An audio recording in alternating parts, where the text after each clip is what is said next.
Infrastructure spending ખૂબ વધારવું પડશે.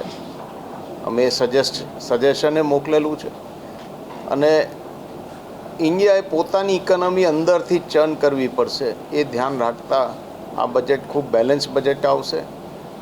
અમુક રાહતો હશે, એમએસએમઈ સેક્ટરને પ્રોત્સાહન હશે, પણ એટ ધ સેમ ટાઈમ તમને બધી રાહતો નહીં મળે એવું દેખાઈ રહ્યું છે, કારણ કે ગ્લોબલી ઇકોનોમી ખૂબ જ ચેલેન્જિંગ એટમોસ્ફિયરમાંથી પાસ થઈ રહી છે.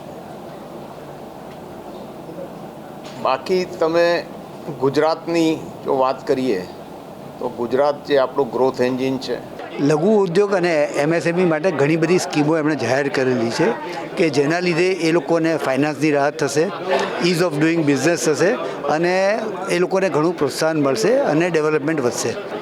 એક્સપોર્ટમાં બી એ લોકોને ઘણા બધા લાભ આપેલા છે એમએસએમઈ સેક્ટરને, અને કસ્ટમમાં ઘણી રાહતો કરેલી છે. એ ઉપરાંત કસ્ટમના રૂલ્સમાં રાહત કરેલી છે.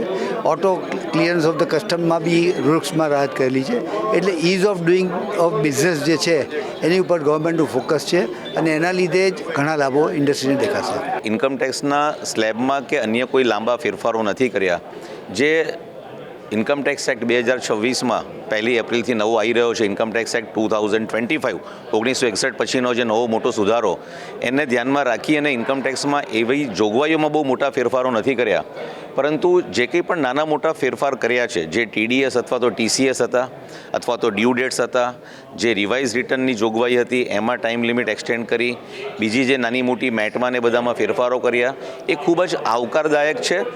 વર્તમાન બજેટમાં લોકોની અપેક્ષાઓ ખૂબ હતી. ખૂબ એટલા માટે હતી કે જે પ્રકારે વૈશ્વિક પરિસ્થિતિ આપણે જોઈ રહ્યા છીએ, ટેરિફને કારણે પણ લોકોને એક મનમાં ભય હતો અને ક્યાંક ને ક્યાંક થોડીક વસ્તુઓમાં દરમાં પણ વધારો થયો છે. છેલ્લા 1 વર્ષથી ગોલ્ડ, સિલ્વર, શેર બજાર જે પ્રકારે સ્થિર અથવા ડાઉન જવાની સ્થિતિમાં હતું, ત્યારે લોકોને અપેક્ષા હતી કે સીધો સ્લેબમાં કોઈ ફેરફાર થાય અથવા ઇન્કમટેક્સના દરમાં કોઈ ફેરફાર થાય. પરંતુ એક વાત ધ્યાનમાં રાખવી જોઈએ કે ગત વર્ષે જ આ બંને વસ્તુમાં સરકારે ઘણો મોટો વધારો કરેલો. તો આ બજેટ આપણે જોઈએ તો એક તો નવું રિઝિમનું આ વર્ષથી ચાલુ થશે 1 એપ્રિલથી, અને એ ઉપરાંત એમને ફાઇલિંગ ઉપર એ ફોકસ કર્યો કે સરળતાથી કોમન માણસ ફાઇલિંગ કરી શકશે. ટેક્સેશનમાં ફોરેન ટ્રાવેલ ઉપર એમને ઘટાડો આપ્યો છે. બાયો ફાર્મા ઉપર ઘણો મોટો ફોકસ. તો ગુજરાતની જો આપ બાયો ફાર્મામાં જુઓ તો ચાંગોદર, અંકલેશ્વર એ બહુ મોટા હબ છે. તો જેમ હૈદરાબાદ વર્ષોથી ફાર્માસ્યુટિકમાં જેવી રીતે આ એક મોટો તક મળશે ગુજરાતને. ટેક્સટાઇલમાં આપણી પોલિસી ઘણી સારી છે સ્ટેટની, ને એને આ બહુ મોટો બૂસ્ટ મળશે.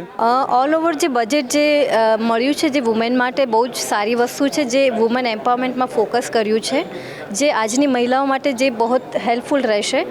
અને આપણી જે રૂરલ એરિયામાં જે બહેનો કામ કરતી છે એમની માટે પણ સારા બેનિફિટ આપ્યા છે. નવા ટ્રેનિંગ સેન્ટર ખોલ્યા છે, નવી હોસ્ટેલ્સ પણ ખોલી રહ્યા છે, અને જે આયુર્વેદિક પર પણ ફોકસ કરી રહ્યા છે, જે આપણે લાગી રહ્યું છે કે મહિલાઓ માટે સારો ગ્રોથ રહેશે, જેનાથી આપણી મહિલાઓ આત્મનિર્ભર થશે અને આપણું દેશનું નામ રોશન કરશે.